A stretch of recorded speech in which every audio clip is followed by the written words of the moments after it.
Living in a rented house? Know these 10 rights, or one day you might find a lock on the door. Imagine this. It's 11 at night. You've had dinner and are getting ready to sleep. Suddenly, the doorbell rings. Outside stands the landlord, anger on his face, threat in his voice. He says, "Vacate the house by tomorrow morning, or I'll change the lock." Your hands and feet turn cold. 1,000 questions hit your mind at once. How so suddenly? What about my belongings? My children? My job? My office? And the biggest question, can he really do this? If you live in a rented house, this video is not just information for you, it is a shield of protection. Because being a tenant in India does not mean being weak. You have rights. And if you know these rights, a landlord can never corner you. Let us tell you that millions of people in India live away from their hometowns because of jobs, education, or business. Some have taken flats in big cities like Delhi or Mumbai.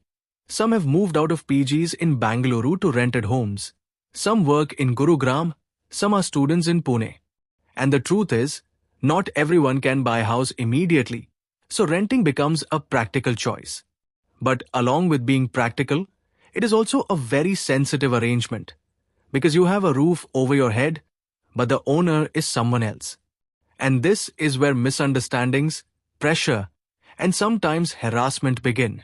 First of all, you need to understand that the relationship between a tenant and a landlord is not as simple as "I'll pay money, you'll give a house."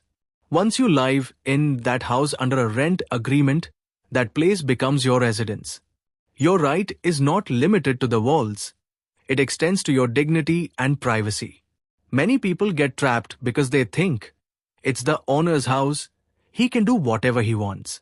No, it is the owner's house, but your rights also exist within the boundaries of the law. The biggest and most important right is this: you cannot be evicted without a valid reason. Often people think that a landlord can say, "Vacate the house" whenever he wants, and that's the end of the story. But if your rent agreement mentions a tenure, such as 11 months or 1 year, then within that period, the owner cannot forcibly throw you out just because he feels like it. Your contract is a legal understanding, and that is the very thing that gives you both psychological and legal protection. Now here's a twist. Many people also think, so does that mean I can never be evicted? You can be evicted, but there must be valid reasons. If rent has not been paid regularly, if you have violated the property usage rules, if you have made structural changes without permission, if you have damaged the house, or if the owner genuinely wants to carry out renovation or repairs, action can be taken in such cases.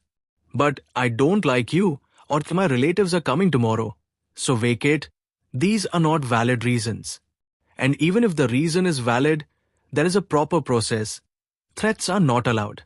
The second very important right is the right to maintenance and basic habitability. This means that the house you are living in must be fit to live in. If walls are damp, water is leaking from the roof, electrical wiring is dangerous, or there is no water supply, this is not just your complaint. It is your right that the landlord ensures minimum living conditions. A rented house is not charity. You are paying rent, and in return, you deserve a basic standard of living.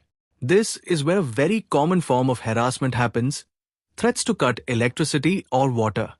Many landlords say during disputes, "From today, no water," or "From today, no electricity."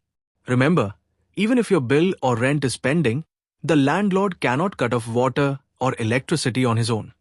Such actions are usually taken by the service provider or authority, and that too after due process. A landlord cannot use this as a pressure tool. If someone does this, stay calm, collect proof, and file a complaint, because this can fall under intimidation. The third right is the right to privacy. It may sound small, but in real life, this becomes the biggest issue. Some landlords, considering themselves the owners, enter the house without informing you, use an extra key to open the door, or come into bedrooms in the name of inspection. Remember, after the agreement, that house is your private space. Without your consent, the owner cannot enter except in emergencies, such as fire, flooding, or any life-threatening situation. Otherwise, "I was just checking" is not an excuse. And yes, you also cannot change the lock without permission. But privacy means that entry must always be with mutual consent. The fourth right is that you cannot be forced to renew the rent agreement. Very often, when an 11-month agreement is about to end, the landlord suddenly increases the rent or adds new conditions. You start thinking, if I refuse, he'll throw me out. But renewal is not your compulsion. If the new rent does not suit you, you can give the notice period and vacate the place. Rent increases can be negotiated. And if the terms seem unfair, you can even seek legal options. In practical life, people rarely go to court, but having knowledge itself is power. The fifth right is the right to receive a rent receipt.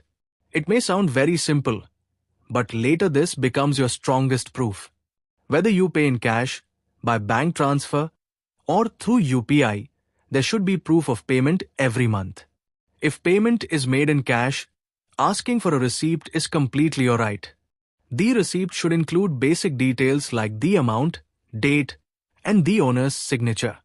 Many times, this proof becomes crucial during deposit refunds or rent disputes. Saying "I paid" means nothing. Proof speaks. The sixth right is the right to a notice period. No landlord can force you to vacate the house in a single day, especially if a notice period is mentioned in the agreement. Usually, it is 1 month. In some places, it can be 15 days.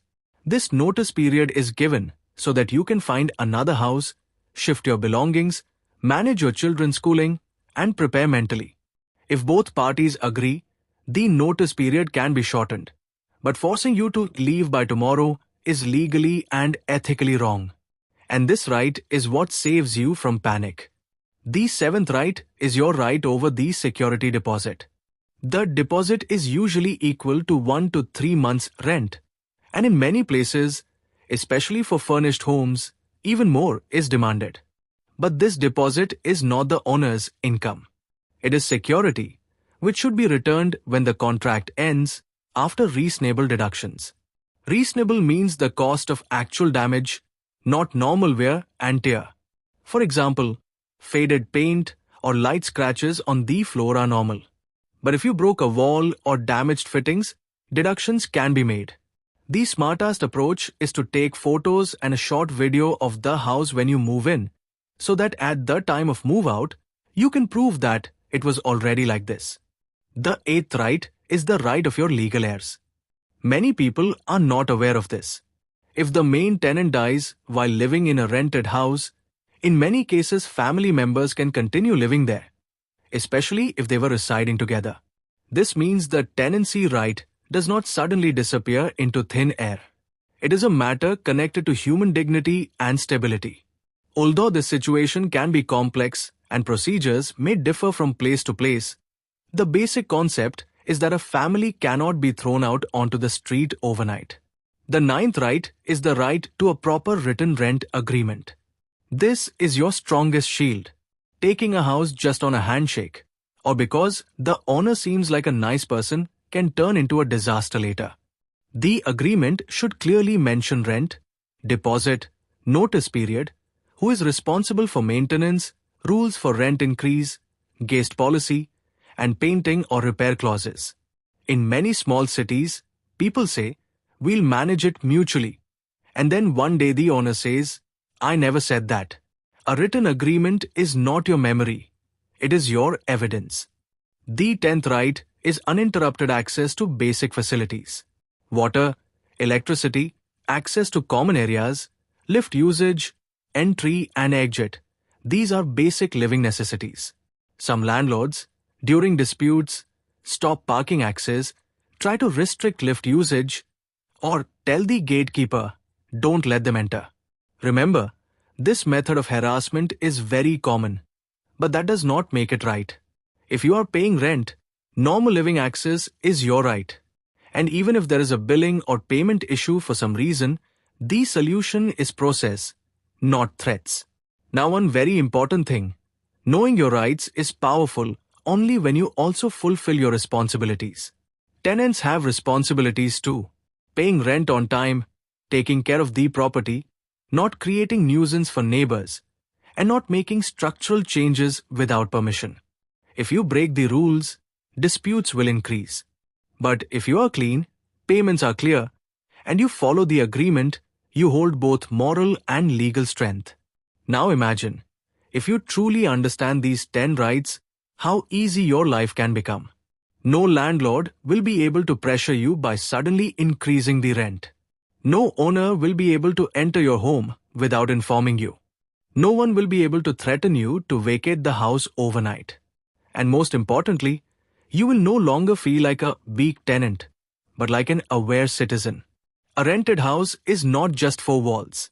It is your temporary home, your safe space. And a safe space remains safe only when boundaries are clear.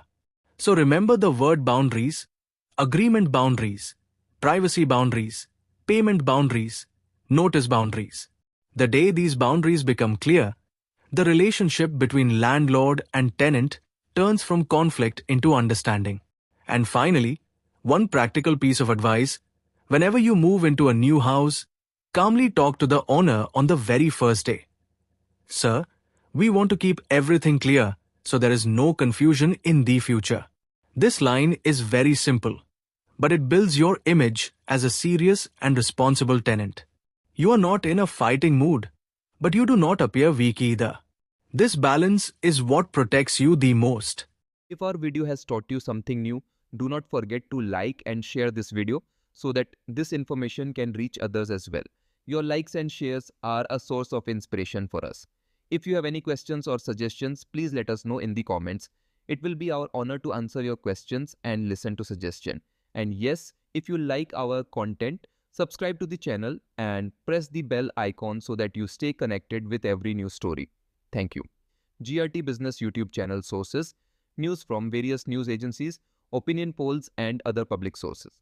We try to ensure that every report and summary is accurate and verified, but we are not responsible for any dispute or error. Our aim is only to provide you with accurate information.